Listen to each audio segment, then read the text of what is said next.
Muy buenas tardes. Como presidenta accidental, entonces, mientras esperamos a nuestro presidente titular, quiero darle la bienvenida, por cierto, a todos nuestros invitados del primer Tribunal Ambiental, la ministra presidenta, doña Sandra Álvarez, al ministro de Ciencia, don Marcelo Hernández. Muy bienvenido. Del segundo Tribunal Ambiental, entiendo que es por Zoom, al ministro presidente, don Cristian del Piano, que lo acabamos de saludar. Y termino el tercer Tribunal Ambiental también por Zoom al ministro presidente, don Javier Millar. Y en este momento, junto con darles la bienvenida a nombre de la Comisión de Medio Ambiente, se acaba de incorporar nuestro presidente titular, por lo tanto, le cedemos la palabra. Muy buenas tardes, disculpen la demora, estaba en una reunión con un ministro y me atrasé, así que mil disculpas, gracias senadora Isabel Allende por introducir la sesión. Sin más, para no perder más tiempo, comencemos. No sé quién le había dado la palabra en primer lugar. Si es que hay cuenta, ¿no? No hay cuenta. Entonces, sí, senador Gaona. Ya.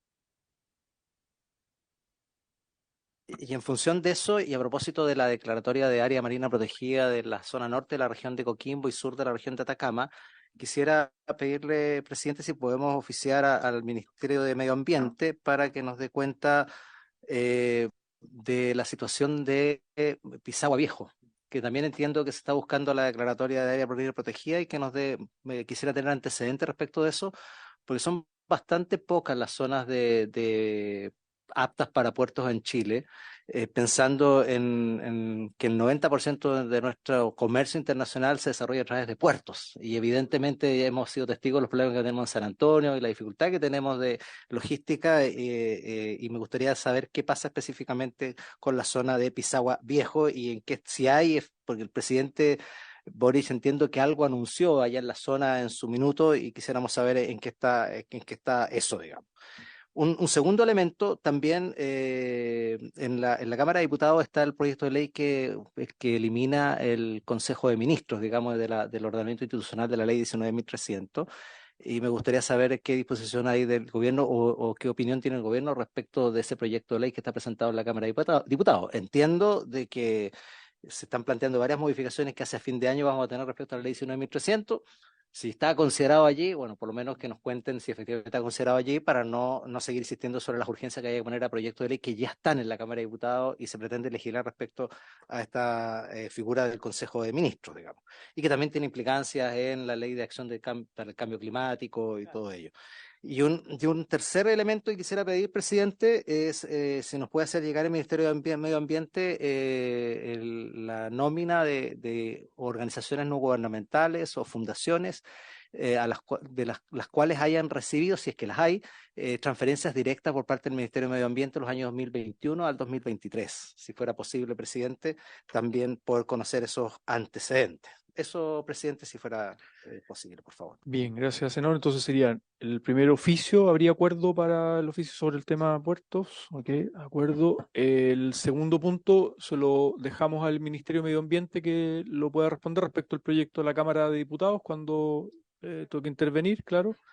Y el tercer punto, entonces, esta solicitud de información respecto de transferencias a organizaciones de la sociedad civil entre el 2021 y 2023. Solo transferencias directas. Transferencias directas. Perfecto.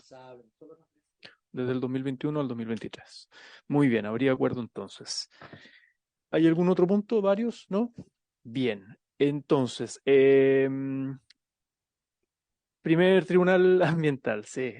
Bueno, le agradecemos su presencia y nada, la idea es que pueda opinar sobre el proyecto de ley, sus observaciones. Estamos recién iniciando la discusión en general de esta moción. Adelante. Bien, muchas gracias, presidente de comisión. También el resto de la comisión, ¿no es cierto?, por la invitación, tanto a este tribunal como a los otros dos tribunales ambientales. Hoy día, ¿no es cierto?, presentes el ministro titular científico, Marcelo Hernández, y Sandra Álvarez, en este caso, como ministra titular, abogado, y que por ley corresponde, ¿no es cierto?, los 2 primeros años ejercer como presidenta de ese tribunal. Para efectos de esta invitación, nosotros facilitamos una pequeña PPT que tiene, ¿no es cierto?, mucho de introductorio al tema. Y en el fondo, entendemos que lo que se está discutiendo aquí es una situación fáctica o de hecho que se ha dado, ¿no es cierto?, ante el Tribunal Superior, en particular la excelentísima Corte Suprema, básicamente porque ante ella es la única competente para conocer recursos de casación en la forma o bien en el fondo, por causales además específicas. Y de acuerdo a lo que ha venido ocurriendo, en particular en relación a la ley de humedales, aguas arriba, después de que los tribunales ambientales dictan, ¿no es cierto?, su sentencia, em, los servicios involucrados, en este caso Ministerio de Medio Ambiente, ha llegado sin una acción de casación. Y esa acción de casación, al no estar de manera expresa contenida, ¿no es cierto?, en la norma, en el proyecto de ley donde se regula, en particular la ley 20.600, de alguna manera ha significado tener que entrar por otras vías, como son, por ejemplo, recurso de queja, y entendemos que este proyecto intenta subsanar esa situación. De hecho, que a su vez, de alguna manera, significa, ¿no es cierto?, una suerte de mm, indefensión, inclusive para ese servicio o servicios que estuvieran involucrados en ese acto, con lo que significa todo un trabajo público de fondo, ¿no es cierto? Recursos financieros, recursos asociados a personal que parecen, ¿no es cierto?, rescatables. Entonces, previo a hacer la exposición, y esto habiéndolo conversado en la interna, sin saber cuál es la posición de los otros dos tribunales, y como una opinión de correcta técnica legislativa, este primer tribunal ambiental entiende que el proyecto, que además es muy corto, es un solo, ¿no es cierto?, artículo, lo que busca es subsanar esa falencia y esa subsanación estaría correcta para el primer tribunal ambiental. Es decir, los recursos de casación, tanto en la forma como en el fondo, siendo, ¿no es cierto?, procedentes de acuerdo a las reglas que establece el Código de Procedimiento Civil y las causales respectivas, ya están incorporados en lo que significa la litigación asociada a las sentencias de los tribunales ambientales. Y nosotros queremos entenderlo así, por a lo mejor una inadvertencia, una omisión casi a lo mejor en su momento administrativa, esto no quedó ahí, ¿sí? Por lo tanto, nosotros, si ustedes existe, ¿no es cierto?, el tiempo, vamos a ir rápido con la exposición para que solamente vean, y probablemente esta discusión sabemos que ya se inició ayer, ustedes ya tuvieron otras exposiciones, solamente para reafirmar efectivamente dónde está el recurso de casación hoy día y dónde a lo mejor hay algunos otros recursos especiales y qué es lo que podría ocurrir en leyes que se van a seguir dictando en materia ambiental. O sea, tenemos entre medio de la ley marco, ¿no es cierto?, de cambio climático, tiene que salir adelante, ¿no es cierto?, la promulgación del Servicio para la Biodiversidad. Hay una serie también de normativa que hay de bajada de esas normas y esto es dinámico, va a seguir incorporando probablemente otras leyes y modificaciones. Entonces, de partida señalar, ¿no es cierto?, cuál era la opinión. Y luego solo hacerles una muestra de lo que nosotros entendemos que es el mapa o la hoja de ruta que hoy día existe en materia de recursos y que claramente no vemos por qué no se debería incorporar este recurso de casación tanto en la forma como en el fondo. Entonces, y ofrecerles en caso que requirieran, ¿no es cierto?, como la bajada lineal de la exposición de la PPT, obviamente existe, ¿no es cierto?, una minuta de análisis más profunda respecto de cómo se ha centrado en definitiva la praxis en relación a, en particular, recursos de casación. Bien, entonces vamos a ir con la exposición. Por favor, a la siguiente página. Esencialmente, como señala, ¿no es cierto?, la PPT, lo que tenemos enfrente son estos tres desarrollos temáticos, la competencia de manera muy rápida que tienen hoy día los tribunales ambientales, el contenido que tiene este proyecto de ley y algunos anexos asociados a los comentarios que puede aportar, ¿no es cierto?, el tribunal, aunque ya hicimos un resumen súper ejecutivo de lo que entiende el tribunal. Siguiente lámina, por favor. En esta lámina, esencialmente, ustedes ya lo saben, lo pueden recorrer en la ley 20.600. El artículo 17 es el que establece claramente, ¿no es cierto?, la competencia asociada a estos tribunales. Y en esas competencias van a ver que hay un conjunto de actos administrativos que pueden ser, ¿no es cierto?, reconocidos y, en definitiva, puestos, ¿no es cierto?, a consideración de las resoluciones del tribunal. Decretos supremos, demandas por daño ambiental, resoluciones que pueden ser, ¿no es cierto?, tanto exentas como afectas, autorizaciones previas, estas se dan en los procesos consultivos muy comunes en los procesos asociados a contaminación por ruido, muy utilizada también por la Superintendencia de Medio Ambiente como una medida expedita, rápida, eficaz, ágil para solucionar los problemas asociados a ese tipo de contaminación. Nuevamente, resoluciones asociadas a impacto ambiental, actos administrativos de distintos servicios públicos que tengan competencias ambientales, resoluciones nuevamente, decretos supremos, resoluciones y, como siempre, queda, ¿no es cierto?, un ancho que es conocer todo aquello que señalen las leyes que se vayan dictando en el tiempo. Ese es a grandes rasgos el artículo 17 de la ley 20.600. Siguiente lámina, por favor. Hay algunos otros asuntos que queden, ¿no es cierto?, desplegados fuera de la ley 20.600 o que sean complementarios a ella.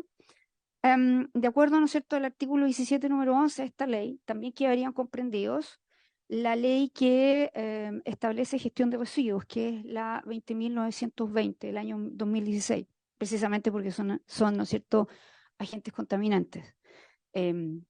Decirles a propósito que tuvimos una interesante discusión en una audiencia donde estuvo ya el ministro Hernández sobre textiles, contaminación de textiles en el norte. Y dentro de la argumentación de parte, digamos, de la demandante, es que los textiles no están calificados como residuos. Solo lo apunto como un tema que podría ser de interés. La ley 21.202, que es del año 2020, ¿no es cierto?, que precisamente lo que hace es modificar distintos cuerpos legales en función de lo que se conoce como la ley de humedales urbanos. Luego la ley 21.255, que precisamente establece, ¿no es cierto?, el Estatuto Chileno Antártico. En esto probablemente el primer tribunal ambiental no le va a tocar una causa en esto solo por un tema territorial. ¿Ah? Y la ley 21.455, que obviamente establece la ley marco de cambio climático, que tiene un plus de normativa que hay que comenzar a trabajar en los reglamentos, en particular para su mejor aplicación. Interesante también es este otro artículo, el 26 de la ley 20.600, que precisamente, ¿no es cierto?, aquí en particular, precisamente señala que de las materias que están en el artículo 17, todas ellas, en particular asociadas a resoluciones y sentencias definitivas que puedan afectar a esas materias del artículo 17, con excepción del numeral 4, están afectas y pueden ser objetos de un recurso de casación tanto en la forma como en el fondo. Por ahí empieza a lo mejor esta zona gris, ¿no es cierto?, esta, llamémosla así, omisión legislativa administrativa. Y luego, obviamente, las sentencias interlocutorias, es decir, aquellas, ¿no es cierto?, que nos sirven para dar paso finalmente a lo que podría ser una sentencia definitiva, pueden ser objeto de un recurso anterior a lo que es un recurso de casación, tanto en el fondo como en las formas, que es el recurso de apelación, en algunas causales en específico. El sistema recursivo, en particular en las leyes especiales, ¿sí? Las leyes especiales son estas que acabamos de nombrar. La ley de residuos, que es la ley REP, básicamente, ¿no es cierto?, que es conocida como la ley de responsabilidad extendida del productor, basada en el principio que se hace responsable el productor desde la cuna a la tumba. Ese es el principio básicamente, y que incluye un concepto, un contexto de residuos sólidos en particular, neumáticos, baterías, otros. Y aquí no se reguló un recurso en particular respecto de las sentencias que en virtud de la ley REP dicte, ¿no es cierto?, un tribunal ambiental. Entonces hay una ley, ¿no es cierto?, especial que en la ley propiamente tal quedó sin el acápite o sin el articulado que diga que efectivamente se sumaba, ¿no es cierto?, a los recursos ante tribunal ordinario que correspondiera. Luego tenemos la ley 21.202, que es la ley de humedales urbanos, ¿ya? En donde precisamente acá no se remite ni se modifican las normas de la ley 20.600, ¿ya? Y en este caso, en particular, frente a ese texto no expreso, ese es el punto aquí. No hay un texto expreso que haga, como se llama, una remisión, un reenvío. Entonces, a lo que hay que sujetarse por el momento es lo que ha señalado la Corte Suprema. Y la Corte Suprema ha señalado que no procede el recurso de casación, ¿ya? Por una legalidad expresa, ¿sí? Básicamente. La ley 21.255, que es la de Estatuto Chileno Antártico, aquí sí hay remisión respecto de las sentencias que dicte la ley, en un tribunal ambiental, hay remisión a la ley 20.600, y también, ¿no es cierto?, en particular respecto de resoluciones que sean reclamadas de la Superintendencia de Medio Ambiente, de manera que se respete el régimen de impugnación normal y se respeta el régimen también correspondiente a recursos ante tribunal ordinario. Así que aquí sí está el recurso de casación en el fondo y en la forma, en algunas causales en particular. La ley marco de cambio climático, esta ley también modificó la ley 20.600, pero hizo el reenvío. Así que la casación en el fondo y en la forma aquí está presente para cualquier acto que nos llegue de eventualmente Ministerio de Medio Ambiente o eventualmente Superintendencia de Medio Ambiente o Servicio de Evaluación Ambiental en la competencia que se le otorgue, ¿no es cierto?, para la mejor aplicación de esta ley ya que se está trabajando en su reglamento. Y luego tenemos, ¿no es cierto?, el Servicio para la Biodiversidad y Áreas Protegidas, que aquí está el boletín. Sabemos que esto fue, ¿no es cierto?, aprobado, pero falta su promulgación propiamente tal, con la publicación en el diario oficial. Y no, no. Y de acuerdo a... sí, no se preocupe. No, es que a veces tiene una tramitación interna, ¿no es cierto?, entre que se discute en el Congreso y después tiene a lo mejor un cierto afinamiento, un proceso formal, puede ser. Y aquí, de acuerdo a lo menos como está, ¿no es cierto?, el proyecto y como en definitiva quedó aprobado en este caso por el Congreso, efectivamente se mantiene la técnica legislativa que proceda el recurso de casación tanto en la forma como en el fondo en determinadas también causales, de manera que aquí no hay problema, también quedó el reenvío. Entonces, solo para hacer un resumen, ¿no es cierto? Hacia atrás tendríamos la ley REP, donde no hay ningún pronunciamiento respecto de procedimiento de casación en la forma, y tendríamos la ley de humedales urbanos, donde no hay un reenvío y la Corte Suprema ha entendido de que no procedería entonces, porque no hay un texto expreso, el recurso de casación en la forma y en el fondo. La siguiente lámina, que se refiere específicamente al contenido del proyecto de ley, entendemos, ¿no es cierto?, que tal como señala el proyecto, lo que se busca es establecer un sistema acotado de revisión por parte de la excelentísima Corte Suprema de sentencias dictadas por tribunales ambientales en aquellas materias que hoy día hayan quedado fuera de la regulación. Y lo único que se excluye en estas materias son las sentencias definitivas que hayan sido dictadas en leyes especiales, precisamente la 21.202, Ley de Humedales Urbanos, y la Ley 20.920, que correspondía, ¿no es cierto?, en definitiva, la Ley REP.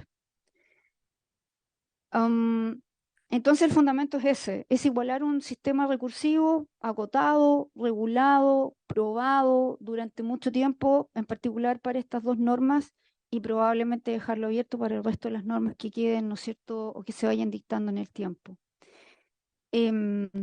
La finalidad última, si lo tenemos que mirar desde un punto de vista de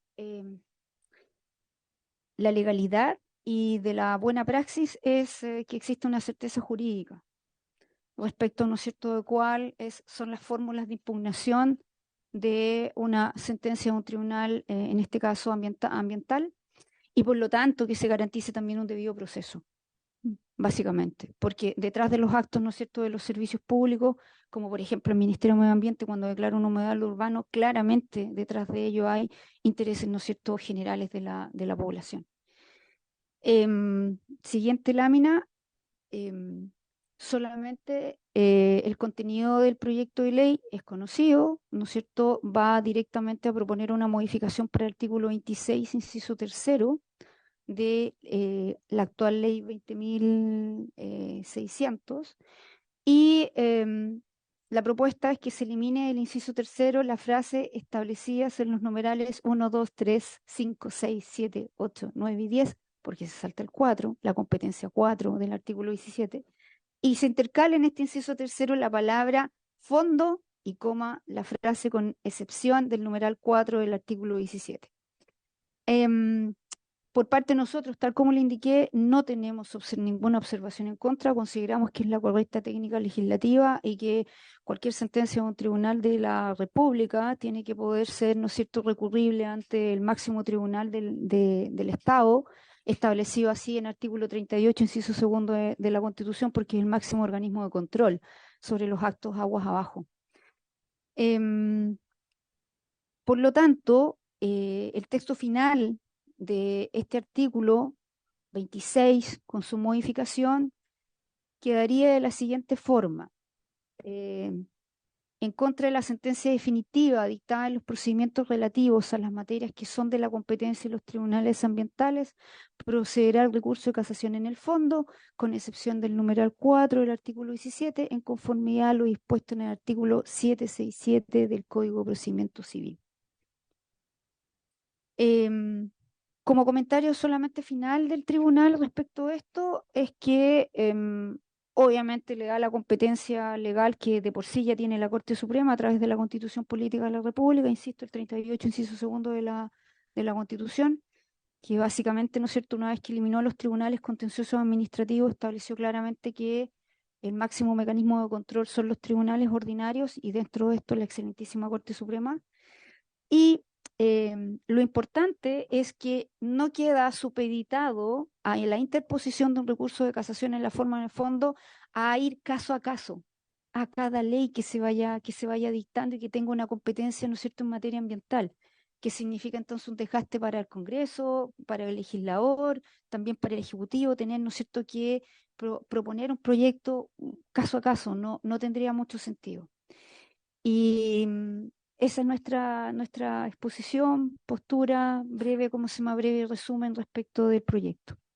No sé si ministro Hernández quiere agregar algo. Eso le iba a preguntar. Muchas Sí, gracias, en su ministra. calidad de Sí, ministro científico. obviamente. Adelante.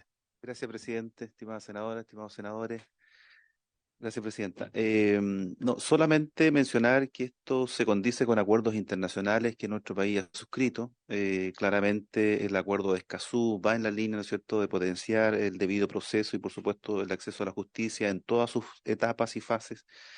También esto ayuda en todo el quehacer asociado a los temas socioambientales respecto de la posibilidad de seguir escalando hacia la Corte Interamericana de Derechos Humanos. Entonces nos parece del todo que la propuesta es muy acertada y necesaria por lo demás. Eso, muchas gracias. Bien, muchas gracias, ministra presidenta del primer Tribunal Ambiental, señora Sandra Álvarez, y el ministro de Ciencia, señor Marcelo Hernández. Le agradecemos su presentación, además la tenemos acá.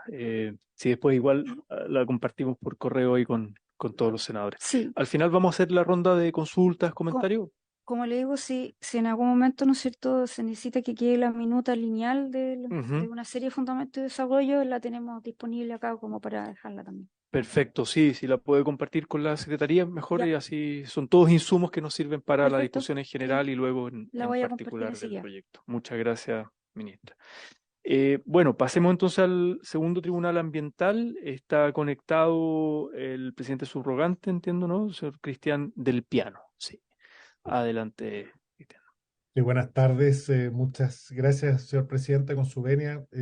Senadores, senador Allende, senador Walker, senador Gaona, creo que está, que no lo alcanzó en el tiro de cámara, creo que bueno, los demás senadores, ministra Álvarez, ministro Hernández.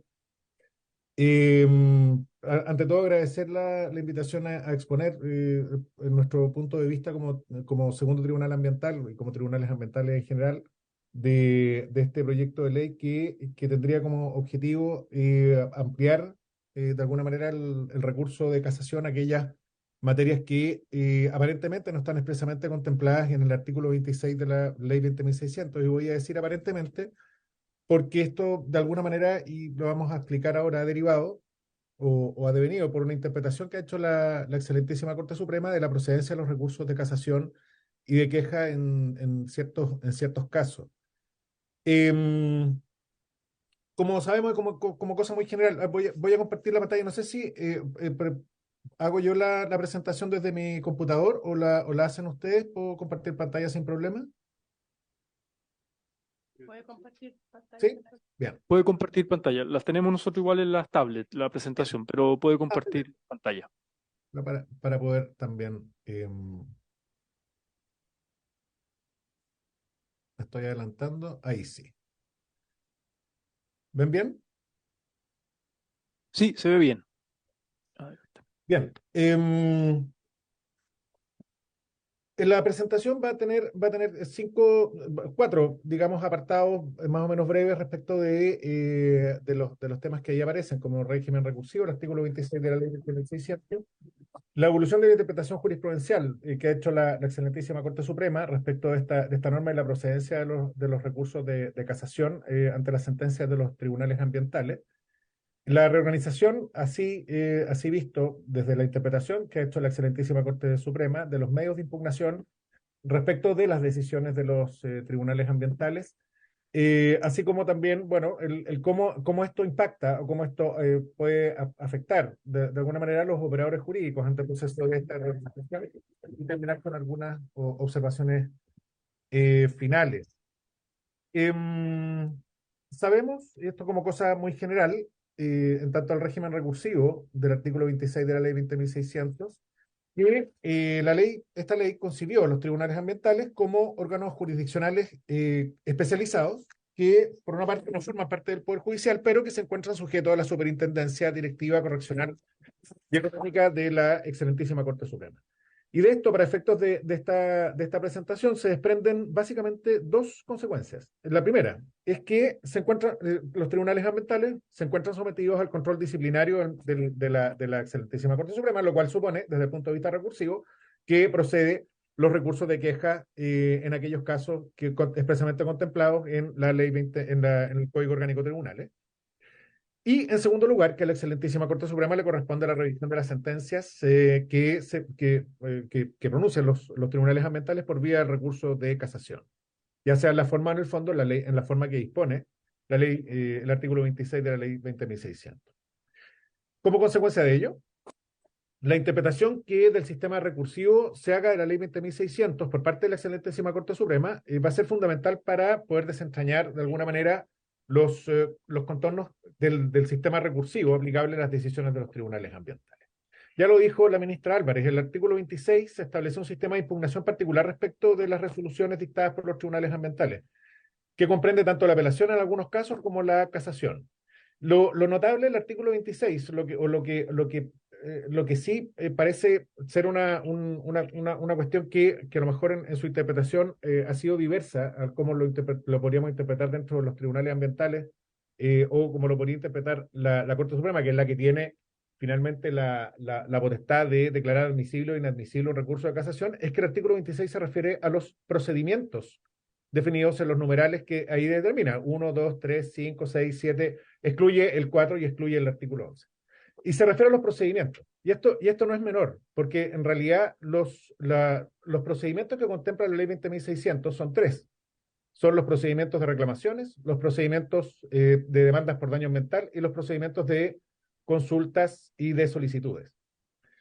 En consecuencia, de una lectura, claro, de una lectura estricta al artículo 26 de la ley 20.600, uno diría el artículo 11 está excluido. Pero en rigor, uno habría de pensar que el número 11, el artículo 17, no está realmente excluido. Lo que está excluido son los procedimientos. del artículo 11. Me explico.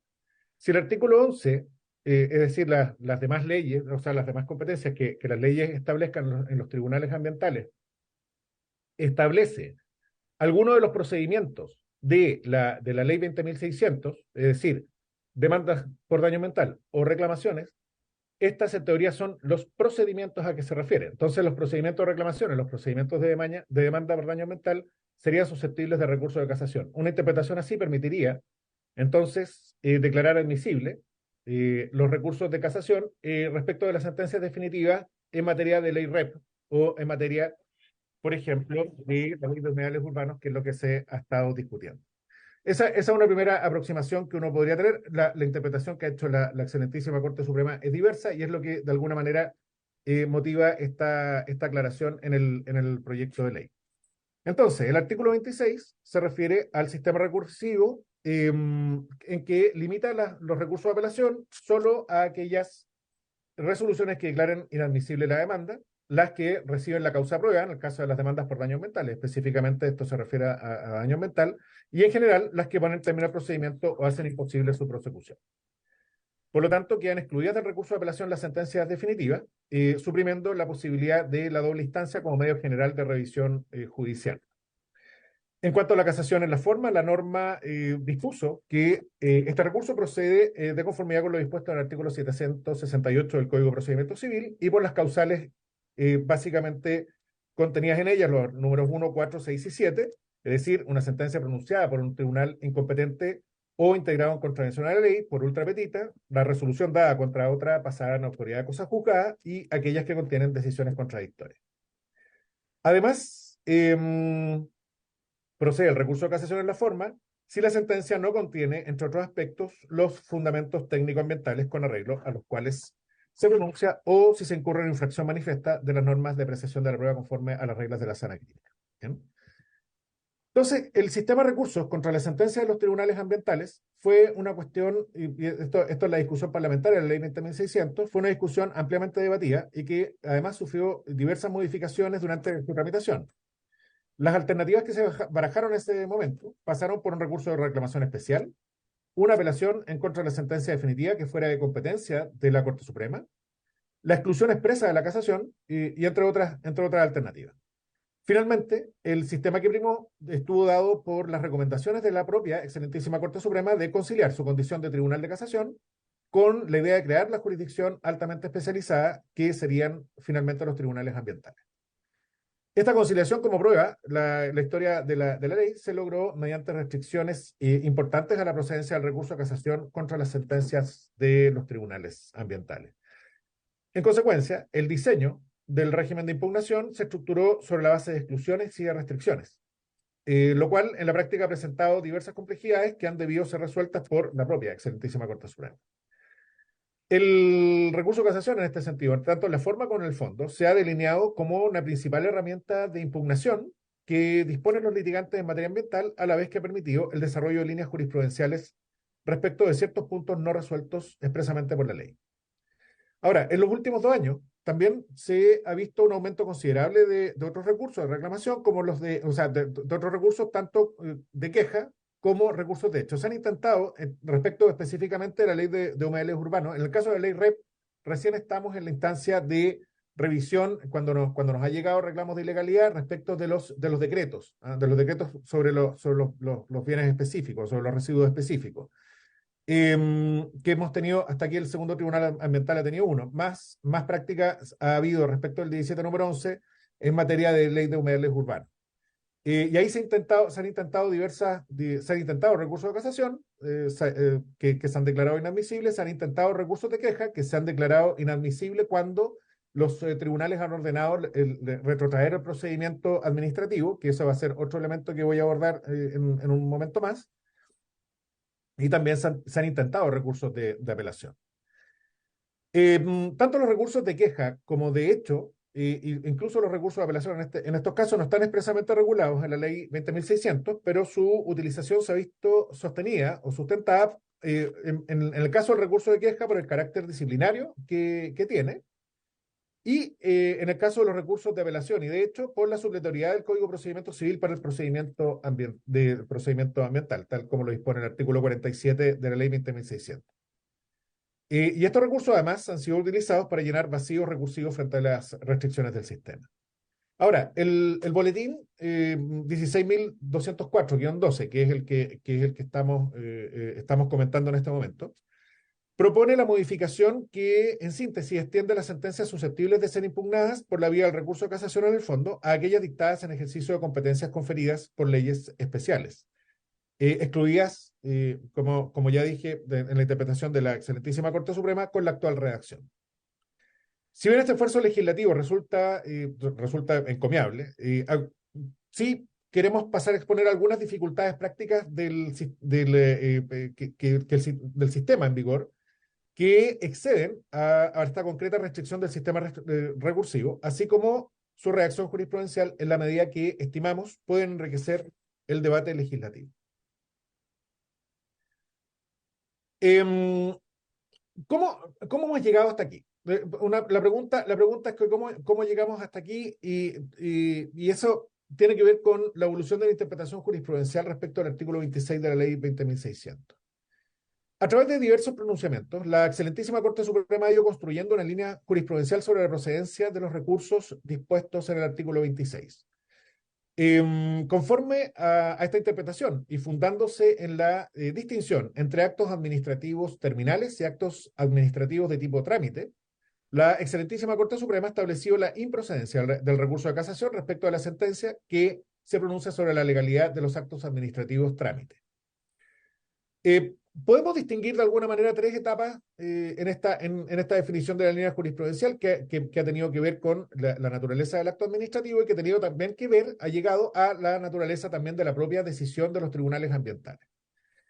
Una primera etapa podríamos identificar, la excelentísima Corte Suprema atendió a la naturaleza del acto ambiental reclamado, como ya dije, afirmando que la sentencia que se pronuncia sobre una reclamación recaída en un acto trámite no tiene el carácter de definitiva y, por lo tanto, a su respecto no procede el recurso de casación. En esta categoría se comprenden aquellos, por ejemplo, actos que decretan medidas provisionales. También caerían aquellos actos que se pronuncian sobre programas de cumplimiento presentados ante la Superintendencia del Medio Ambiente. En una segunda etapa, la argumentación del máximo tribunal ahora se circunscribe a la naturaleza de la sentencia recurrida. En esta fase, la Corte acude al concepto de sentencia definitiva contenido en el artículo 158 del Código de Procedimiento Civil y a los términos restrictivos del artículo 26 de la Ley 20.600 para decidir sobre la procedencia del recurso de casación. Ahora, no obstante, la Corte Suprema, la excelentísima Corte Suprema, no ha hecho en esta sentencia un análisis pormenorizado de la naturaleza del acto reclamado, sino que de la sentencia que recae sobre el acto reclamado. Con posterioridad a estos fallos, en una tercera etapa, y que se puede representar en una sentencia, la sentencia ROL 10.300 del año 2019, recaía en el caso de Generadora Eléctrica Roblería, conociendo los recursos de casación en la forma y en el fondo, y a propósito de determinar la impugnabilidad del acto administrativo, que ordenó una medida preprocedimental, aplicó el concepto de actos trámites cualificados. A partir de dicha distinción, sostuvo que en materia recursiva, la intención del legislador era limitar la impugnación a los actos decisorios y a aquellos que produzcan efectos análogos a los terminales, lo que llevó a concluir que las medidas preprocedimentales no revistan ninguna de estas calidades. En una última sentencia muy reciente, de fecha 7 de agosto de este año, recaía en la causa ROL 40.806 del año 2022 respecto del proyecto del terminal de Cerros de Valparaíso, volvió a aplicar este criterio para sostener que la intención del legislador en la Ley 20.600 fue la de imponer un orden en el proceso de impugnación que procedería solo en contra de los actos decisorios y de aquellos actos intermedios que pongan fin al procedimiento o que produzcan indefensión. Ninguna de estas condiciones se cumpliría, dice, respecto de la decisión del Comité de Ministros que estableció la necesidad de retrotraer el procedimiento a la etapa de evaluación para que se complementen determinadas materias con el objeto de realizar una evaluación más acabada. Por otra parte, añade la Corte Suprema, al pronunciarse mediante una decisión que no pone fin al procedimiento de evaluación ambiental, la sentencia del Tribunal Ambiental no tiene la calidad de sentencia definitiva, susceptible de ser revisada por vía de la casación. También recientemente, y este criterio también se ha extendido a las sentencias relativas a humedales urbanos y a los recursos de queja respecto de los humedales urbanos, y hay varias sentencias en ese sentido. Como ejemplo, podemos citar la ROL 137.571 del año 2022 respecto del humedal urbano de Quilicura. Todo lo anterior deja la impugnabilidad de los actos trámites supeditado a la calificación que la judicatura pueda realizar de su naturaleza. Lo que produce, y esto produce en realidad modificaciones imprevistas al sistema que originalmente se ideó en la ley de 20.600. El ejemplo más reciente lo tenemos en la causa de rol número 3 del año 2023 del libro ambiental de la Ilustrísima Corte de Apelaciones de Santiago, recaída sobre el caso del programa de cumplimiento de la planta de fundición Halcones, que es una sentencia del Segundo Tribunal Ambiental. En este caso, los recurrentes apelaron directamente en contra de la sentencia definitiva del Segundo Tribunal Ambiental, por el cual anuló la resolución que se pronunció sobre un programa de cumplimiento y retrotrajo el procedimiento sancionatorio ante la Superintendencia del Medio Ambiente al estado previo a la formulación de cargos en lugar de acudir a la casación, recurrió de apelación. En estos casos surge el interrogante de la posibilidad de revisar los hechos como es inherente al recurso de apelación. Si tenemos una diferencia entre ambos recursos, la casación en el fondo es un recurso de interpretación jurídica, estrictamente de interpretación jurídica, no revisa los hechos. En el caso del recurso de apelación, revisa ambas cosas, los hechos y el derecho. Así, reorganizado los medios de impugnación de las decisiones ambientales, voy a citar también otra sentencia más o menos significativa en este punto, que es la sentencia ROL 44.081 del año 2020, que es el caso del mejoramiento tramo Santiago-Rancagua, cuyo titular es la empresa de ferrocarriles del Estado, en el que se cuestionó la legalidad del acto administrativo por el cual el director ejecutivo del Servicio de Evaluación Ambiental declaró inadmisible una solicitud de invalidación. Tenemos que precisar que dicha solicitud había sido promovida contra otro acto de la misma autoridad, por el cual se había inhabilitado para conocer de las reclamaciones administrativas interpuestas por observantes de participación ciudadana contra la RCA del proyecto del mejoramiento integral de la vía ferroviaria de Santiago-Rancagua.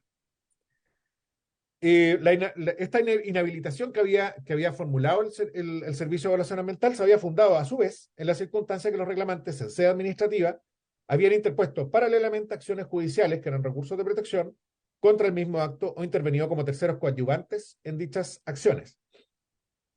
Entonces, en aplicación del artículo 54 de la ley 19.880, se produjo a juicio del Servicio de Evaluación Ambiental su inhabilitación. El Segundo Tribunal Ambiental había rechazado con voto de minoría, o sea, con un voto en contra, había rechazado la reclamación al considerar que no merecía reproche la decisión de la autoridad en virtud de lo dispuesto del artículo 54.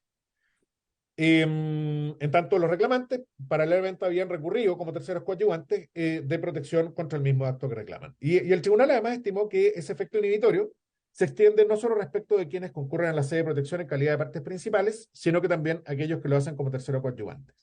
Ahora, en lo que interesa a este proyecto de ley, contra esta sentencia se dedujo recurso de casación en el fondo, que fue declarado inadmisible por la excelentísima Corte Suprema, pero ahí la Corte Suprema ejerció las facultades correctivas del artículo 84 del Código de Procedimiento Civil en su inciso final, en que declaró de oficio la nulidad del obrado en autos y dejando sin efecto además lo resuelto en sede administrativa por el director ejecutivo del Servicio de Evaluación Ambiental. En la práctica lo que hizo fue declarar inadmisible el recurso de casación, pero a su vez, de alguna manera, o como un equivalente, acoger el recurso de casación y envió los antecedentes nuevamente al Servicio de Evaluación Ambiental para que se pronunciara sobre el fondo de la solicitud de invalidación. Al fundar la inadmisibilidad, la Corte Suprema consolidó el criterio que había venido aplicando en materia de impugnación al configurar una especie de reordenación del sistema recursivo ambiental, que debieron acotar o restringir la casación ambiental a determinados supuestos, pero que conllevó a su vez a ampliar la apelación a un número mayor de casos. Este nuevo estadio que la Corte plantea, en este nuevo estadio, digamos, formula su criterio aludiendo a la manera o la forma en que ha interpretado el artículo 26, ya citado, en relación con los artículos 158 y 767 del Código de Procedimiento Civil. Así, respecto de estas normas, la excelentísima Corte Suprema actualmente distingue si la sentencia que pone término a la instancia resuelve o no lo que denomina el fondo de la cuestión debatida. Y aquí distingue entre lo que es el fondo de la cuestión debatida, la cuestión administrativa debatida, respecto de lo que es el fondo de la cuestión que está sometida a resolución por parte de los tribunales ambientales, que son elementos distintos. Entonces, solo las sentencias en que sí dirimen sobre el fondo administrativo, la discusión administrativa, son susceptibles de ser impugnadas vía recurso de casación. Las demás, no siendo sentencias definitivas propiamente tales, porque no resuelven la cuestión administrativa de fondo debatida, no harían procedente el recurso de casación. Corolario de lo anterior, la Corte Suprema, la excelentísima Corte Suprema, entiende que la cuestión o asunto objeto del juicio no está únicamente determinada por la revisión de legalidad del acto ambiental impugnado, sino que también es imprescindible distinguir si el acto que se impugna es de carácter terminal o de mero trámite. Dado que en atención a las disposiciones que cita, la impugnación de actos no terminales, cuya naturaleza también ha de ser considerada al momento de identificar la cuestión o asunto objeto del litigio, deviene improcedente, dado que tales casos no se está en presencia de sentencia definitiva que habilitan la vía de la nulidad procesal. Y esto va a generar la discusión respecto de cuál es la naturaleza entonces de las decisiones finales de los tribunales ambientales. Que vamos, en un minuto más vamos a decir algo de eso. ¿Qué pasa entonces con los operadores jurídicos ante el proceso de reorganización de alguna manera del régimen recursivo? Del sistema recursivo diseñado por la ley de 20.600 y su interpretación por la excelentísima Corte Suprema, se deriva que no toda sentencia definitiva dictada por los tribunales ambientales es impugnable por vía de recurso de casación, lo que genera diversas estrategias adaptativas por parte de los litigantes a la hora de enfrentar esta situación. Por ejemplo, la historia del proyecto Alto Maipo es un buen ejemplo de eso. Aquí, como sabemos, se cuestionó a la Superintendencia del Medio Ambiente por aprobar un programa de cumplimiento luego que se imputaron una serie de cargos por infracción a la RCA. El segundo tribunal ambiental rechazó la reclamación y dejó firme el programa de cumplimiento y que fue impugnado por las comunidades ante la excelentísima Corte Suprema vía de recurso de casación. Lo declaró inadmisible, ya que a su juicio la decisión cuestionada versaba sobre un acto trámite que suspendió el procedimiento sancionatorio y que por esa razón no se pronunciaba sobre el fondo del asunto. Con esta declaración de inadmisibilidad, entonces, tanto el fallo del segundo tribunal ambiental como el programa de cumplimiento aprobado por la Superintendencia del Medio Ambiente quedaron firmes, sin que pudiese ser conocido y debatido el fondo de las casaciones.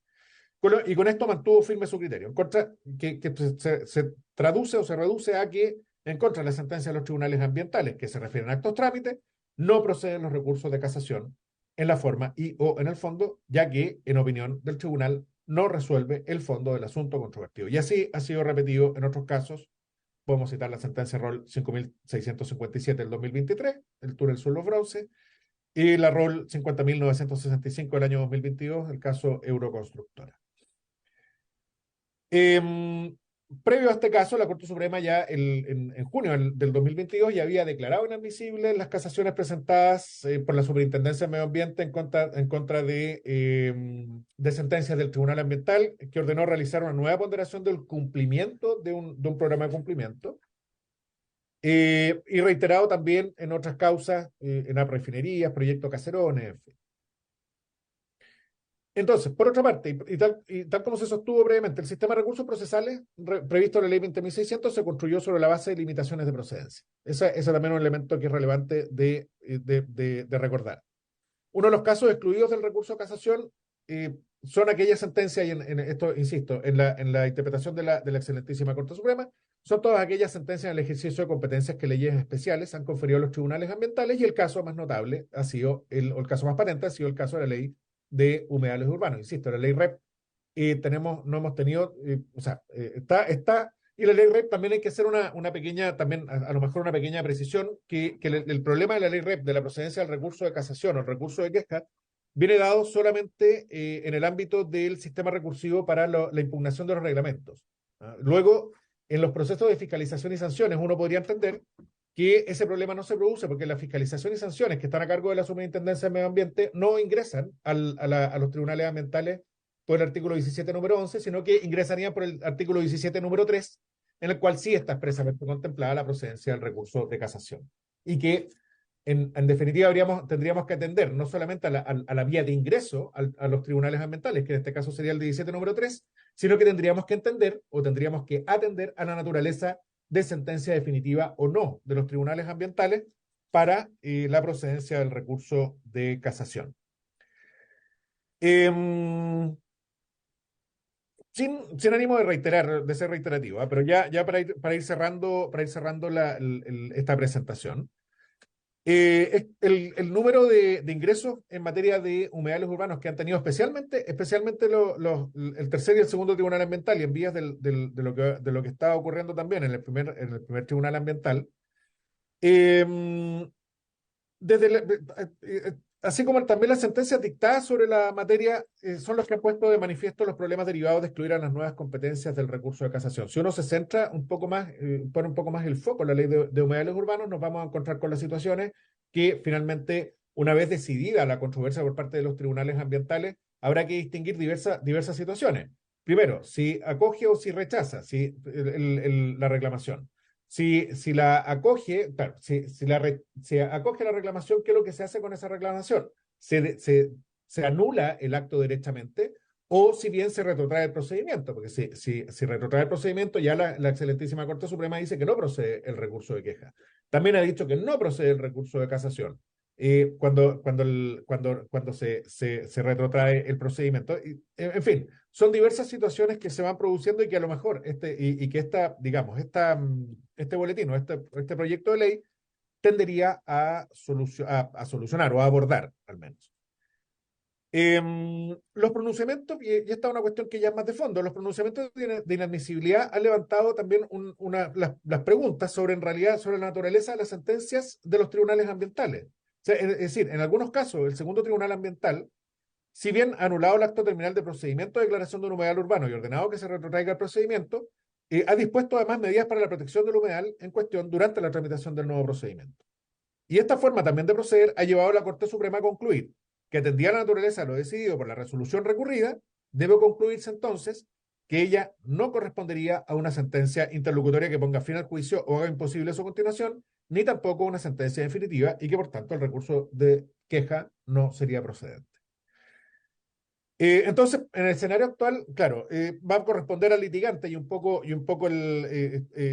hay un alias, hay una especie de cuestión aleatoria de qué es lo que puede decir, cómo va a interpretar la excelentísima Corte Suprema el recurso de casación para su admisibilidad o inadmisibilidad. Va a corresponder al litigante analizar cuál es la naturaleza entonces administrativa del acto sobre el que discurre su reclamación y cuál es la naturaleza de la sentencia para recurrir por vía de casación o por vía de queja o por vía de apelación u otra alternativa que en la creatividad jurídica se nos pueda ocurrir.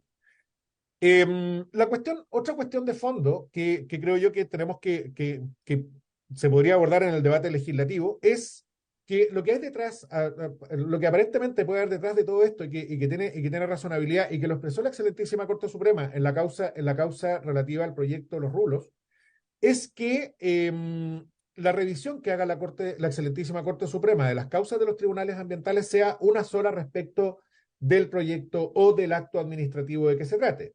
Evitar esta cuestión de la circularidad de las causas que se revisan una y otra vez por vía de recurso de casación por parte de la excelentísima Corte Suprema. Ya en la sentencia relativa al caso de los rulos, el segundo tribunal ambiental había resuelto las solicitudes de invalidación en contra de la resolución de calificación ambiental, pero todavía no habían terminado de tramitarse administrativamente las reclamaciones de participación ciudadana. Y la excelentísima Corte Suprema... Ministro, perdón que lo interrumpa. Sí. Disculpe, es que nos queda un invitado más que el tercer tribunal ambiental y estamos como en los tiempos más o menos, no sé si pudiera ir. Sí, cierro en un minuto. Cierro en un minuto con un par de ideas. Es un minuto. Solamente el tema y lo que sería aconsejable abordar, insisto, es que llegue una sola revisión a la Corte Suprema que lo ha reflejado en el principio de unidad de revisión de la resolución de calificación ambiental y evitar que llegue en distintas ocasiones, como sería el caso de retrotraer los procedimientos administrativos y la revisión de la decisión de retrotraer y la decisión definitiva. Y ya con esto termino, señor presidente.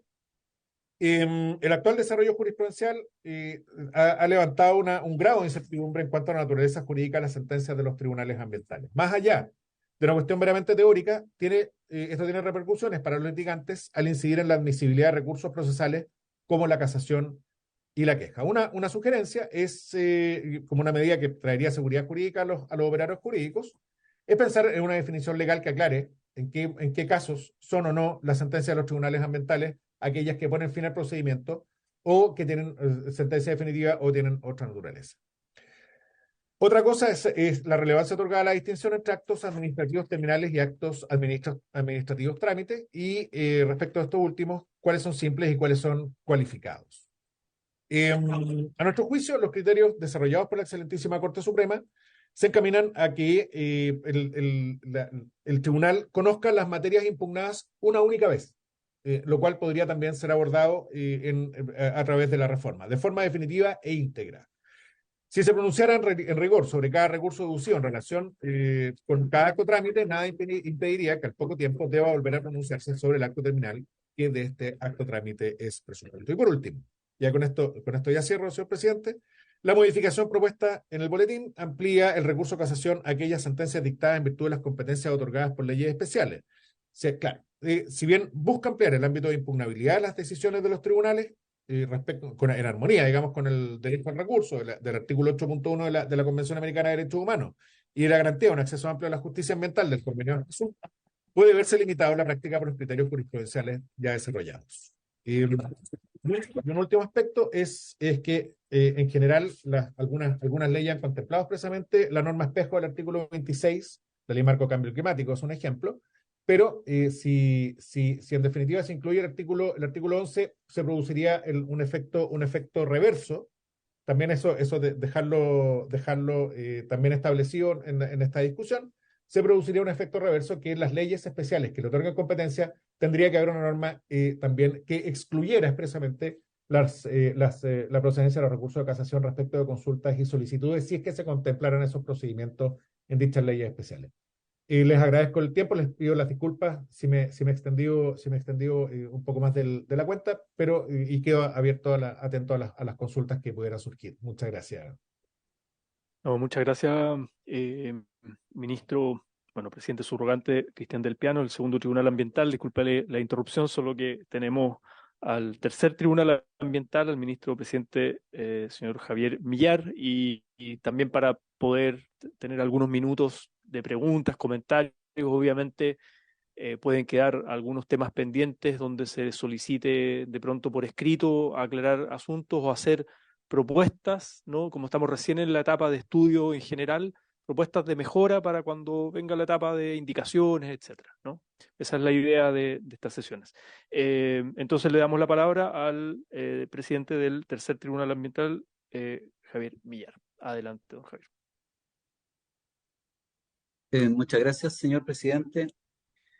Bien, yo voy a tratar de ser más breve, ¿ya? Voy a tratar de ser más breve porque este es un tema conocido relativamente, es un tema que se viene discutiendo hace tiempo y mis colegas que me han precedido han expuesto con mucho detalle, ¿ya? Entonces, dicho eso, quisiera partir saludando a quienes se encuentran presentes, agradecer la invitación, por cierto, señor presidente, saludar a los senadores que están en la sala, cierto, que son autores del proyecto, la señora Allende, el señor Walker, usted, señor Latorre, y no alcanzo a ver bien la pantalla, pero alcanzo a ver aquí al senador de mi región, que está en primer, don Senador Alfonso Gaona, Urresti, senador así, Durresti también, sí. senador Durresti también. Así es que muchas gracias por la invitación y saludos a todos. Bien, yo quisiera aprovecharme un poco de las exposiciones que con harto detalle han presentado los presidentes de los tribunales que me han precedido. Y quisiera hacer simplemente unos comentarios, 4 o 5 comentarios, sin entrar en mayores profundidades para tratar de terminar en unos máximo 10 minutos o incluso menos si es que fuera posible. Ya, lo primero que quiero destacar, 4 o 5 puntos. Lo primero que quiero destacar es que efectivamente queda claro de las presentaciones que cuando hablamos de la casación, cuando hablamos del régimen recursivo en materia ambiental, estamos hablando de un régimen restrictivo. La decisión legislativa es establecer un régimen restrictivo. Y esto, del punto de vista recursivo, esto lo podemos ver en la historia de la ley, ¿cierto? Hay una evolución ahí, desde un régimen que daba a la Corte Suprema el conocimiento de los hechos y el derecho, a este sistema que terminó en el artículo 26, que ya ha sido bastante descrito. Yo quisiera agregar solamente un punto que no han mencionado mis colegas, que es el fundamento de esto. Me parece que no lo han mencionado, el fundamento. El fundamento de esto tiene que ver con dos cosas. Una, se entiende, y esto queda en la historia de la ley, se entiende que ya hay dos revisiones previas. O sea, hay una revisión del órgano administrativo, ¿cierto?, que está siendo cuestionado en sede judicial, y la revisión del Tribunal Ambiental. Se homologan estos a instancias en la discusión. Se habla de conocer hechos y derechos en estas dos instancias, entonces se justifica restringir más la salida recursiva, digamos. Y lo segundo, que también justifica y se desprende de la discusión, es que esto tiene sentido en la medida que estamos hablando de un tribunal especializado del punto de vista de sus competencias y del punto de vista de sus integrantes. Y esto también ha sido apoyado por la doctrina en el sentido que va en líneas modernas de procedimientos que contemplan oralidad, tribunales colegiados, ¿cierto? También lo podemos ver un sentido en esta misma línea en materia penal. Ahora, eso como primer comentario. Un segundo comentario, más bien un resumen, ¿cierto?, de lo que han dicho mis colegas. Aquí este régimen restrictivo tiene tres manifestaciones centrales. Lo primero es que los tribunales ambientales conocen en única instancia, o sea, la apelación está restringida a unas resoluciones que menciona el inciso primero del artículo 26, ¿cierto?, que no es el tema, pero se relaciona en una de esas causales.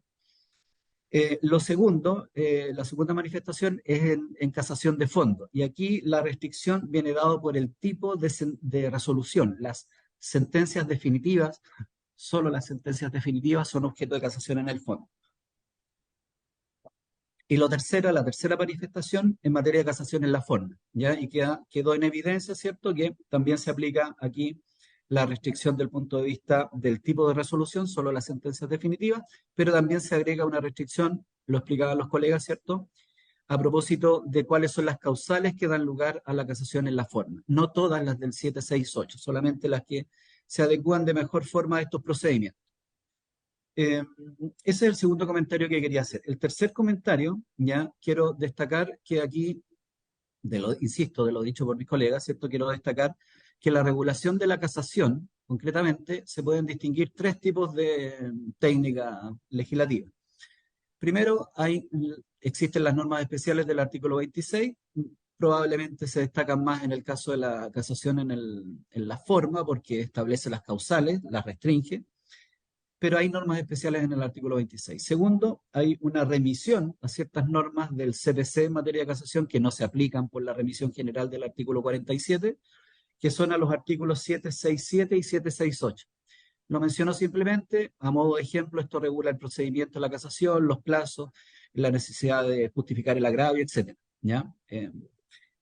Y en tercer lugar, hay una exclusión de ciertas normas de la casación general, que son la exigencia de prepararla y la posibilidad que se le da a la Corte Suprema de casar de oficio. ¿Ya? Ese sería un tercer comentario, cómo está regulada la estructura de la casación.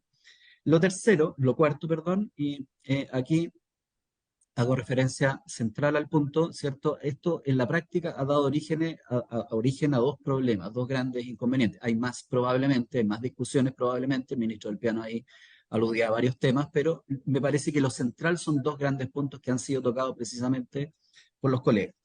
Lo primero es la ausencia de una norma, ¿cierto?, que regule la casación, el recurso de casación, frente a competencias que están fuera de la ley 20.600. Ese es el primer gran problema. Y el segundo gran problema, lo indicaba el ministro del Piano, ¿cierto?, tiene que ver con lo que se ha entendido en la jurisprudencia de la Corte Suprema por sentencia definitiva, que es la que es susceptible de ser objeto del recurso de casación. Respecto de lo primero, se ha mencionado aquí varias cosas, ¿cierto? Yo creo que esto naturalmente está claro, que como la ley 20.600 no contiene una regulación general supletoria, sino que existe esta remisión a las sentencias que se dictan en los procedimientos que indica el artículo 26 del artículo 17. Entonces aquí tenemos un problema, cierto, que sí ya ha sido evidenciado y el proyecto lo identifica claramente además. El problema es que si la ley especial no contempla el recurso, entonces no hay recurso, ¿ya? Ese es el problema, eso está claro. Me parece que lo que tiene que hacerse es una remisión especial y si se quiere ir excluyendo, se va excluyendo caso a caso y no al revés. Lo segundo que se ha dicho también es que esto está presente en el proyecto mismo, en los fundamentos. Esto se relaciona concretamente con la ley de humedales urbanos y con la ley REP. En estos casos se presenta el problema, ¿cierto? ¿Y qué es lo que ha pasado con la ley de humedales urbanos, que es la que ha dado lugar a más litigación? Lo que ha ocurrido es que los litigantes han ido por la vía de la queja, que no está claramente pensado para esto, sino que tiene otra finalidad. Es lo único que les va quedando, ¿ya? Podría uno aventurar que tal vez podrían intentar por la vía del 17.8, pero a lo mejor sería más complejo. Pero se corre ese riesgo, ¿cierto?, de dejar sin efecto el reclamo que establece el artículo 3º de la Ley de Humedales Urbanos. Y respecto al segundo punto, el ministro del Piano se refirió a este punto, ¿cierto?, la interpretación que ha hecho la Corte Suprema. Yo creo que esto es importante también y creo que esto no queda resuelto en el proyecto. El primer punto sí queda resuelto en el proyecto, este segundo creo que no se alcanza a resolver.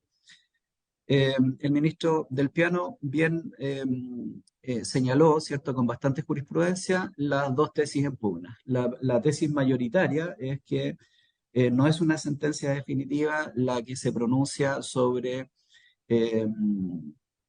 actos trámites, ¿ya? Y dentro de los actos trámites tenemos, por ejemplo, la que se pronuncia sobre actos de cumplimiento, tampoco es sentencia definitiva la que se pronuncia en procedimientos de invalidación que declaran la inadmisibilidad de la invalidación o que ordenan llevar a cabo un procedimiento de invalidación. Y lo mismo pasa con la sentencia en el caso de los humedales urbanos que ordena retrotraer el procedimiento. Son algunos ejemplos que se ven en la jurisprudencia y en la materia que se quiere regular acá está presente ese tema. La tesis minoritaria, ¿cierto?, dice que no importa, no es que no importe, ¿cierto? Aquí lo central es la discusión sobre la legalidad del acto que se está cuestionando, independientemente de que si es un acto trámite o es un acto terminal o acto final. Esas serían las dos tesis en juego. Yo creo que esos son los temas que se discuten acá, que están presentes ya en esta materia. Y finalmente, para cerrar, a modo de conclusión, a mí me parece que el sentido va en la línea correcta. Comparto plenamente lo que señalaba la ministra Sandra Álvarez en ese sentido. Comparto algunos planteamientos del ministro del Piano. No sé si alcancé a entender todos o no, pero creo que el acuerdo es más completo con lo que plantea la ministra Álvarez en este caso. Y yo quisiera destacar tres cosas, tres ideas para compartir esto. Primero, el debido proceso. Naturalmente, ¿cierto?, que esta revisión doble a la que están sometidos todos los procedimientos se condice mejor con la norma, con la garantía del debido proceso, un racional y justo procedimiento. Lo segundo, creo que esta norma aporta en certeza, ¿ya? Queda en evidencia que los litigantes, frente a ciertas decisiones, sentencias definitivas de los tribunales ambientales o sentencias finales, terminales, no saben si recurrir de casación, recurrir de apelación o recurrir de queja. Entonces, ahí se genera un problema práctico que ha sido efectivo. Los plazos son distintos, los tribunales son distintos. Eso me parece que es un tema que hay que dar claridad en ese punto. Y incluso se ha planteado con el recurso de hecho, o sea, si acá hay apelaciones que podrían no tener lugar, podría abrir la puerta a otra discusión, que es qué pasa con el recurso de hecho en el caso de lo que va de las resoluciones de los tribunales ambientales que van a las cortes de apelación. Y finalmente destacar también la idea de la igualdad. O sea, claramente aquí el ministro del Piano creo que lo decía, ¿cierto? Hay un aporte de la jurisprudencia de la Corte Suprema en el sentido de ir clarificando todos estos derechos o lo que está en torno a estos derechos ambientales. Y en ese sentido, no todos los litigantes se ven beneficiados por esto. O sea, no parece razonable, ¿cierto?, que unos litigantes tengan casación, otros no la tengan. Incluso podríamos advertir que podría darse el caso en el recurso de casación en la forma que las causales sean distintas dependiendo de la norma que se invoque. Eso y finalmente agradecer nuevamente la invitación y también agradezco a los colegas de los tribunales ambientales que me precedieron porque me permitió ser más breve. Creo que he sido un poquito más breve de lo que tenía pensado. Muchas gracias. Bien, muchas gracias al presidente del Tercer Tribunal Ambiental, el señor Javier Millar.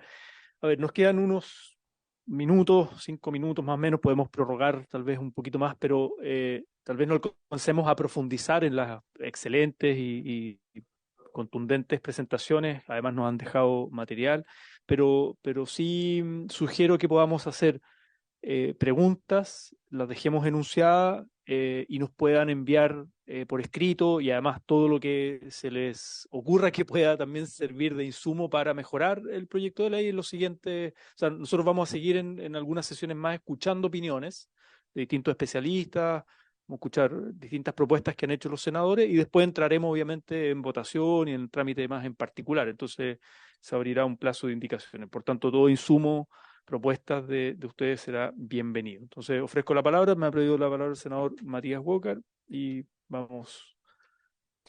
Muchas gracias, presidente. En un minuto para dejar enunciadas mis preguntas y si fueran tan amables, los jueces, los tribunales ambientales que han hecho estas brillantes exposiciones, poder enviarnos sus respuestas por escrito y que se entiendan incorporadas como parte del acta de esta sesión. Yo, presidente, le agradezco a usted por invitarnos a suscribir esta moción, también a la senadora Allende. Mi principal motivación para firmar este proyecto tiene que ver con la certeza jurídica de las partes. Efectivamente, y tal como lo han dicho nuestros invitados, los jueces a quienes les toca aplicar, la ley que creó los tribunales ambientales, la ley 20.600, en algunos casos procedía el recurso de casación y en otros no, como el caso de la ley REP y también la ley de humedales urbanos. Y en ese sentido, la pregunta concreta es si creen que este proyecto es una contribución a dar certezas jurídicas o, por el contrario, vamos a eternizar los procedimientos. Ayer el abogado Jorge Katz decía, a mi juicio correctamente, que este proyecto sí contribuye a dar certezas jurídicas y evitar este loop permanente que muchas veces tienen los proyectos que, no obstante estar ya aprobados o rechazados en los trámites de evaluación ambiental, finalmente son sujetos una y otra vez a distintos recursos y que los proyectos tienen que volver al tribunal ambiental, donde muchas veces incluso hay cosas juzgadas. A mí me parece que este proyecto, tal como han dicho los jueces, agradezco mucho la exposición, sobre todo de los miembros del primer tribunal ambiental que vinieron presencialmente a esta exposición y que les toca ver todo lo referente a las regiones del norte del país. Yo creo que han sido muy claros que este proyecto contribuye a la certeza jurídica. Algunos hemos propiciado reformas legales y creo que hay un consenso en esta comisión de eliminar el trámite del Comité de Ministros y las instancias políticas en los trámites de evaluación ambiental y que exista componente netamente técnico. Esa es la razón por la cual creamos también los tribunales ambientales. Pero la pregunta concreta es si, desde el punto de vista de la certeza jurídica, este proyecto es un aporte o no a ese objetivo. Gracias, presidente. Gracias, senador. Senador Sergio Gaona. Presidente, suscribiendo lo que señala el senador Walker, a mí me gustaría también la opinión concreta, directa, la escuché, pero en general pudiera ratificarla respecto de si este proyecto efectivamente garantiza o contribuye a entregar más garantías del debido proceso. Además de la certeza jurídica, el debido proceso, me gustaría que nos pudiesen explicar mayormente en una respuesta por escrito, presidente. Gracias, senador. Senador Isabel Allende. Muy breve, presidente, agradecer las presentaciones. Yo también me suscribo para no dilatar más, que estamos en el tiempo, desgraciadamente, pero yo creo que efectivamente la pregunta de fondo es esa.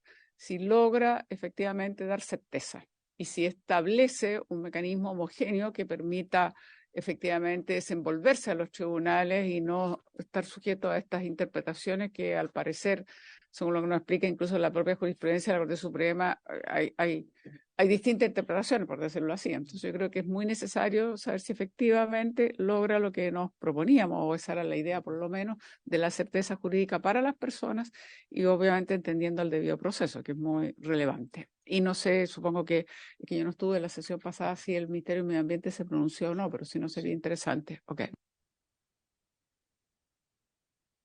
Senador Durresti, después voy yo también con preguntas. Gracias, presidente. Saludar a los ministros que han expuesto. Yo creo que la discusión no está en la certeza jurídica, sin lugar a duda. Cuando tú homogeneizas un recurso, obviamente con eso generas una igualdad. Cuando se tuvo en vista la legislación particular, los tribunales especializados y con el añadido del el ministro científico, se les dio una característica que no tiene el Poder Judicial y por eso está en este avance. Yo entiendo y comprendo quiénes son los ministros, de entender que tener un sistema que dé un debido proceso, obviamente es un principio fundamental que tenemos que tender a homogeneizar y a resguardar los derechos. No puede ser que se acoja en un recurso en un caso y no se acoge en otro. Eso es el peor el peor de las situaciones. Mi duda, y se la planteé ayer a nuestros invitados, al Ejecutivo y particularmente al profesor Kach, es que esto no sea una puerta de entrada. Principalmente me preocupa en la ley REP y la ley de humedales urbanos, que sea la puerta de entrada para la invalidación de una jurisprudencia que ha sido mayoritariamente en favor del medio ambiente. Los proyectos no son inocuos. Hay detrás de estos proyectos intereses, y particularmente en el tema de los humedales urbanos hay intereses de una serie de actores y desgraciadamente creo que gubernamentales, de relativizar el proyecto. Ya lo vivimos en la ley, en el artículo 41 del SBAP, que es reconocido hoy día, que generó una puerta de entrada para relativizar una ley que ha consolidado una política pública y un compromiso internacional, que es la protección de los humedales. Preguntas concretas. La legitimación activa para este recurso, ¿dónde va a estar? Y que no sea efectivamente un elemento amplio para que un conjunto de actores que no tengan, o que amplíen o que consigan esa legitimidad activa, terminen cazando todo tipo de resoluciones, y con eso, así como se evita el loop. Más que el loop, yo creo que uno tiene que entender que uno tiene que saber los recursos para cualquier interviniente. En eso yo estoy absolutamente de acuerdo. No podría no estarlo siendo un usuario del sistema judicial. No puede haber discriminación en que, o no saber cuándo tengo yo el recurso o no tengo el recurso. Tiene que ser genérico. Pero no, la pregunta concreta: ¿quiénes son los legitimados activos para este recurso? Y que no termine siendo que un conjunto de actores que por intereses distintos, particularmente en los humedales urbanos, termine siendo utilizado para, de todas maneras, llegar a los tribunales superiores. Y segundo, si los ministros no entienden que en determinados procedimientos, vuelvo a ley REP, humedales urbanos y alguna otra, tú puedas tener un sistema recursivo distinto, expresamente, como lo tuvimos en vista al momento de dictar la ley, que por la importancia de esa norma está excluido el recurso de casación. Yo entiendo que tú tienes que uniformarlo, pero perfectamente da claridad cuando dices en tales y cuales leyes, por lo particular y lo relevante, lo prioritario, no tenemos el recurso. Al menos eso es lo que yo entendí, o lo que tuvimos a la vista al dictar al impulsar la ley de humedales urbanos y la ley REP. Que si eso se precisa, no excluye, no afecta el principio de seguridad jurídica, de igualdad ante la ley. Cuando tú expresamente dices, en estos casos no lo considero, vuelvo al mismo tema, por consideraciones ambientales. en materia ambiental, yo si algo que valoro es que los fallos hoy día yo creo son de un contenido científico mucho más profundo, y por eso está el ministro especializado en que hay un contenido científico. Y como lo decía no recuerdo qué ministro, también hay un trabajo, el acto administrativo también es un acto tremendamente fundado en el momento de la resolución. Entonces, trato de hacer esa discusión, si alguien me puede ayudar en esa discusión, principalmente en el tema de la legitimidad activa en materia de los recursos. Gracias, senador Durresti. Yo hago también mi consulta, entendiendo darles tiempo tranquilo, digamos, para que nos puedan hacer llegar por escrito la respuesta. Pero mi pregunta tiene que ver con algo que decía el ministro de Ciencia del primer Tribunal Ambiental, don Marcelo Hernández, respecto a la justicia ambiental. Algo que inspira este proyecto es el acuerdo de Escazú, ¿no? Pero mi consulta es si este recurso, ¿no?, de casación al ir a la Corte Suprema, respecto a la simetría de poder, de recursos que hay entre un inversionista, un proyecto inversionista, digamos un gran inversionista, ¿no?, y una comunidad que está protegiendo un ecosistema, que está preocupada de el respeto y la protección de la biodiversidad, del medio ambiente, los humedales, etcétera. En esa simetría de recursos, claro, uno dice, el gran inversionista tiene espaldas, ¿no?, para contratar estudios de abogado, lo pone como un ítem dentro de claro, para llegar a la Suprema, dentro de su inversión, ¿no? Como un gasto más que tiene que ser un costo del proyecto, versus una comunidad que a duras penas, digamos, se organiza, contrata un abogado, Entonces, la pregunta es si este anhelo, ¿no?, de mayor justicia ambiental, de mayor acceso a la justicia ambiental, de homologar criterios, de ir a la Suprema, que es el máximo tribunal, pudiese reproducir las desigualdades de origen o no, ¿no? Ese es en la práctica, ¿no?, con los conflictos territoriales que hay. A ustedes les toca ver y llevar muchos casos en las distintas regiones, ¿no?, donde hay conflictos territoriales, socioambientales, y donde sabemos las asimetrías que hay y que es en parte el fundamento del acuerdo de Escazú. Esa sería mi consulta, pensando en todo este itinerario. Da para mucho, bueno, estamos recién comenzando la discusión. Le agradecemos de verdad las presentaciones, la disposición a asistir a nuestra comisión, y quedamos atentos también a sus respuestas, sus insumos, documentos que nos puedan hacer llegar. Todo va a ser muy valioso para el debate legislativo con la mayor profundidad y seriedad posible. Así que, bueno, por haberse cumplido el objeto de esta sesión, esta se levanta, y nuevamente muchas gracias. Gracias a usted. Recording stopped. Gracias, presidente. Muchas gracias, hasta Yo luego. no había alcanzado a hablar al senador Durresti, no sé si era porque